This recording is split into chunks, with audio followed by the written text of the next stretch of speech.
लगातार mutual fund के अंदर हम देख रहे हैं कि रिकॉर्ड निवेश हो रहा है, लेकिन इक्विटी म्यूचुअल फंड के अंदर लगातार जो है वो गिरावट देखने को मिल रही है। इन तमाम पहलुओं पर बातचीत करने के लिए हमारे साथ आज के हमारे खास मेहमान जुड़ चुके हैं। हमारे साथ संदीप बागला जी मौजूद हैं, सीईओ ट्रस्ट म्यूचुअल फंड के। बागला साहब, बहुत बहुत स्वागत है आपका। धन्यवाद। सबसे पहला सवाल तो आपसे सर यही होगा कि हम देख रहे हैं जिस तरीके से देश में महंगाई बढ़ रही है, रुपया लगातार गिर रहा है, ब्याज दरों में बढ़ोतरी शुरू हो चुकी है और शेयर बाजार के अंदर भारी उतार चढ़ाव देखने को मिल रहा है।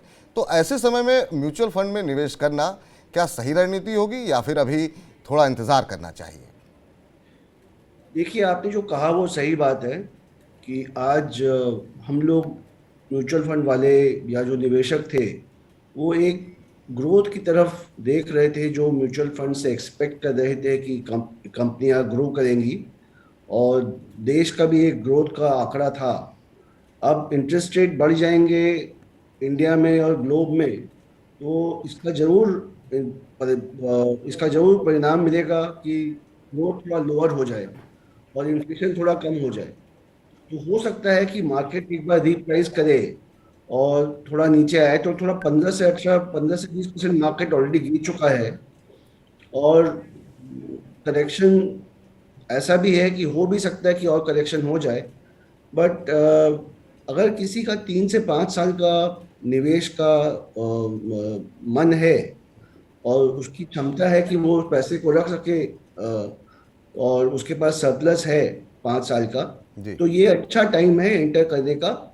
ऐसा नहीं है कि शायद इससे अच्छा टाइम भी नहीं आए, हो सकता है कि शायद और भी अच्छा टाइम आ जाए। बट लोगों को थोड़ा थोड़ा करके निवेश करना चाहिए स्टॉक मार्केट में इस लेवल पे, और अगर मार्केट नीचे गिरता है तो उस लेवल पे भी। जी, अब सवाल ये, जो लोग शेयर बाजार में सीधे निवेश नहीं करते हैं वो इक्विटी म्यूचुअल फंड के जरिए निवेश करके आज शेयर बाजार में जिस तरह के रिटर्न पिछले कुछ दिनों में देखे हैं वो इसका फ़ायदा उठाना चाहते हैं। लेकिन जब इक्विटी मार्केट की हालत ख़राब है तो क्या इक्विटी म्यूचुअल फंड में निवेश करना चाहिए, या फिर इस समय जिनके पास इक्विटी म्यूचुअल फंड पड़े हुए हैं उनको क्या अपने पोर्टफोलियो में कोई बदलाव करना चाहिए, डेट की तरफ जाना चाहिए? इस समय आप अपने क्लाइंट्स को क्या सलाह दे रहे हैं, या फिर जो हमारे दर्शक हैं उनको क्या सलाह देंगे?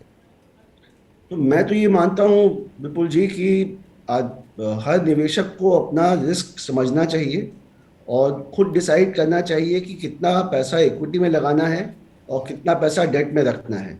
जो भी पैसा आपको 6 महीने से 1 साल में चाहिए वो तो सीधा डेट में ही जाना चाहिए, और जो पैसा लंबी दौर तक आप रख सकते हैं उसे आप इक्विटी में डाल सकते हैं।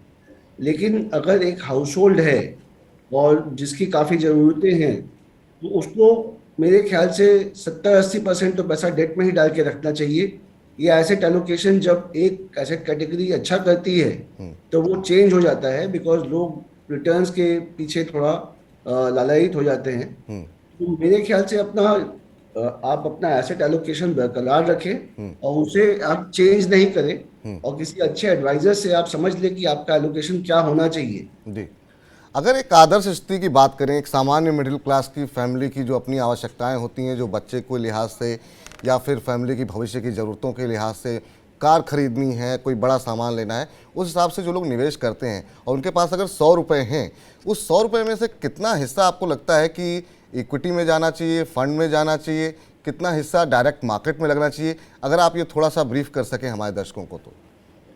देखिए, जो फंड हैं उसमें आपको एक्सपर्ट प्रोफेशनल्स मिलते हैं और फंड्स 1 से 2% चार्ज करते हैं, जो कि कुछ भी नहीं है इतनी प्रोफेशनल हेल्प के लिए।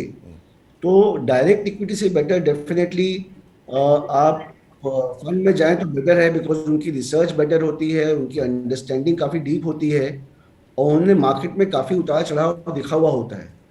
तो मेरा पहली बात तो ये है कि आपको डायरेक्ट इक्विटी नहीं करनी चाहिए, आपको डायरेक्ट म्यूचुअल फंड में ही डालना चाहिए।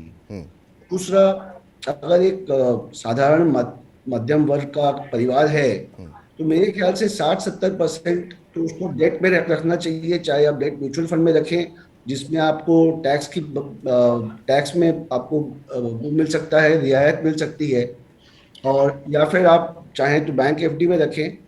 लेकिन 20 से 30% आप इक्विटी में रखें या हाइब्रिड फंड्स में रखें, और वो 20 से 30% में मैं तो कहता हूं कि 20% अभी आप डालिए और फिर 5% अगर और गिरे मार्केट तब सोचिएगा डालने का, और फिर 5% और रखिए।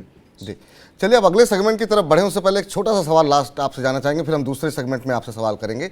सवाल ये है कि जो लोग अभी से पहले से निवेशित हैं उनके लिए अब इस समय क्या स्ट्रेटजी होनी चाहिए। हम बाजार के अंदर खासतौर से इक्विटी म्यूचुअल फंड में जो लोग इन्वेस्टेड हैं और जो लोग अभी म्यूचुअल फंड में निवेश करना चाह रहे हैं, उनको उनका फोकस इक्विटी की तरफ होना चाहिए या बाकी म्यूचुअल फंड की तरफ देखना चाहिए, उन्हें क्या करना चाहिए?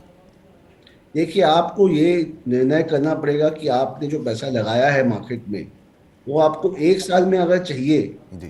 तो ये बेहतर होगा कि आपने जो पैसा लगाया है आप उसे निकाल के डेट में डाल दीजिए, क्योंकि वो पैसा आपका सेफ रहेगा 1 साल के लिए। अगर आप नया इन्वेस्टक हैं, आप नए इन्वेस्टक हैं, तो इसका मतलब ये है कि आपके पास पैसा, कुछ पैसा लंबे समय तक आपके लिए पास अवेलेबल है, तो वो आप म्यूचुअल फंड के डेट्स इक्विटी स्कीम्स में डाल दीजिए। और बाकी जैसे मैंने कहा कि 10-15% आप कैश रखिए, जैसे जैसे मार्केट गिरेगा वैसे वैसे आप उसमें ऐड करते जाइए।